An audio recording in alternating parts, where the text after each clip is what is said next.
200 unit மின்சாரம் இதெல்லாம் சொன்னால் நீங்கள் கோவிச்சுக்கிட்டுருவீங்க. யாரும் இங்கே கிடைக்கல. 3 லட்சம் பேர் மனு கொடுத்துருக்கிறதாக இப்போ செய்தி வந்திருக்கு.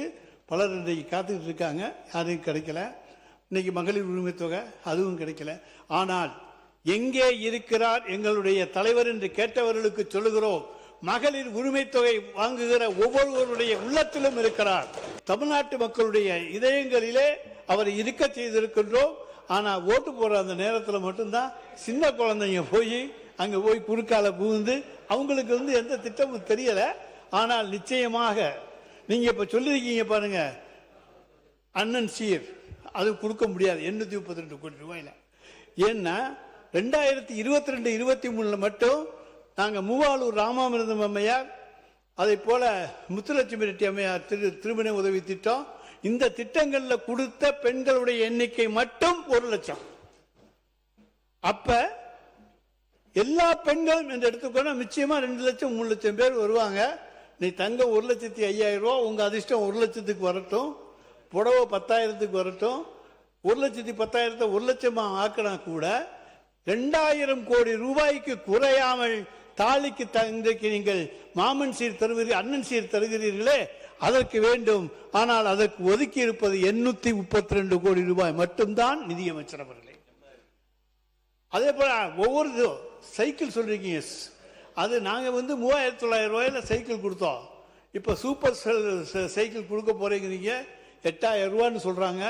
அந்த 8,000 ரூபாய் சைக்கிளை கொடுத்தீங்கன்னா அதுக்கு நான் வர்ற பணம் கணக்கு பார்த்துக்கங்க. எதுவுமே நீங்கள் போட்டிருப்பதெல்லாம் அரைகுறையாகத்தான் இருக்கிறது. முழுமை அடைகின்ற தொகை அதில் கொடுக்கப்படவில்லை.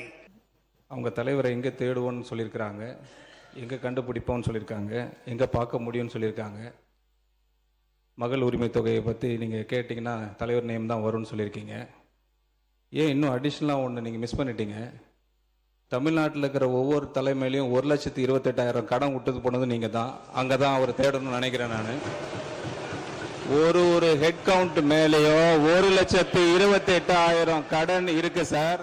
சார் இது நான் சொல்லல சார். சார் முதல் பொறுமையா இருங்க, ரிலாக்ஸா இருங்க, ரிலாக்ஸ், கூலா இருங்க, கூல் கொஞ்சம் கூலா இருங்க. நான் சொல்றேன் சார். இது சார் அவங்க சொன்னாங்க தான் நான் சொல்றேன். 1,28,000 ரூபாய் கடன் ஒவ்வொரு ஹெட் கவுண்ட் மேலேயும் இருக்க காரணம் ஹிஸ்டரி படிச்சது previous DMK கவர்மெண்ட் மட்டும்தான். அவங்க பினான்சியல் லாஸ் பண்ணது தான், அட்மினிஸ்ட்ரேட்டிவ் கொலாப்ஸ் தான். நாங்க 50 வருஷம் இல்ல சார், நாங்க 50 வருஷம் ஆச்சு இல்ல. ரிலாக்ஸா இருங்க சார். சார் ரிலாக்ஸா இருங்க. நீங்க கத்துறதுனால பிரயோஜனம் இல்ல சார். சொல்றதை கேளுங்க, கொஞ்சம் ரிலாக்ஸா இருங்க. சொல்லிக்கிட்டே இருக்க வேண்டியதான். நீங்க கோரஸா கத்திக்கிட்டே இருக்க வேண்டியதான். இருக்க வேண்டியதான். நான் சொல்றதை கேளுங்க. இதை நான் பொய்யா சொல்றேன். ஆக்சுவல் என்ன பட்ஜெட்ல சொல்லிருக்காங்களோ, என்ன சொல்லிருக்காங்களோ அதை தான் நாங்க சொல்லிருக்கோம் ஒயிட் பேப்பர்ல. நாங்க வேற ஒண்ணும் புதுசா ஒண்ணும் சொல்லலையே. அவை தலைவர் அவர்களே, ஒயிட் பேப்பர்ல நாங்க என்ன சொன்னோமோ அதோ கிளியரா இருக்கு. 1,28,000 ரூபாய் கடன்ன்றது அவங்க விட்டுட்டு போன கடன். அவர் சொல்றது உரிமை தொகையில போய் எங்க தலைவரை தேடுங்கன்றாங்க. அதே தான் நானும் சொல்றேன். 1,28,000 யாருக்கிட்ட விட்டு போயிருக்கீங்க? பேஸ் பண்ணி தான் நாங்க பட்ஜெட் போட்டிருக்கோம். உங்களுக்கு தர போறேன். மாண்பு பேரவைத் தலைவர் மாண்பு உறுப்பினர் பேசியதற்கு அந்த துறையோட அமைச்சராக இருக்கிற நிதியமைச்சர் அவர்கள் பதில் சொல்கிறார்கள். நீங்கள் எல்லோரும் எழுந்து கூச்சலிட்டால் எப்படி சபை நடைபெறும்? மாண்பு உறுப்பினர் விடுங்க. மாண்பு பேரவைத் தலைவர்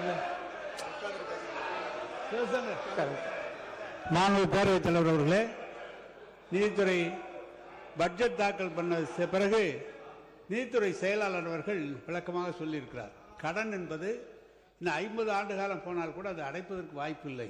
ஆனால் ஒவ்வொரு அரசும் கடன் வாங்கிதான் தொடர்ந்து அதை செய்யப்பட வேண்டும் என்று நீதித்துறை செயலாளர் அவங்களுடைய செயலாளரை சொல்லியிருக்கிறார்கள். நாங்கள் 1,28,000 ஒரு தனிநபர் கடன் என்று சொன்னால் நீங்கள் 60 நாட்களுள்ளாக 20,000 கோடி கடன் வந்திருக்கிறது. எனவே இல்லை, அதை நாங்கள் ஒரு குறையாக சொல்லவில்லை. அரசாங்கம் நடத்துவது என்பதே தொடர்ந்து தன்னுடைய முன்னேற்றத்திற்காக கடன் வாங்கக்கூடிய நிலையில் தான் அரசு நடந்து கொண்டிருக்கிறது.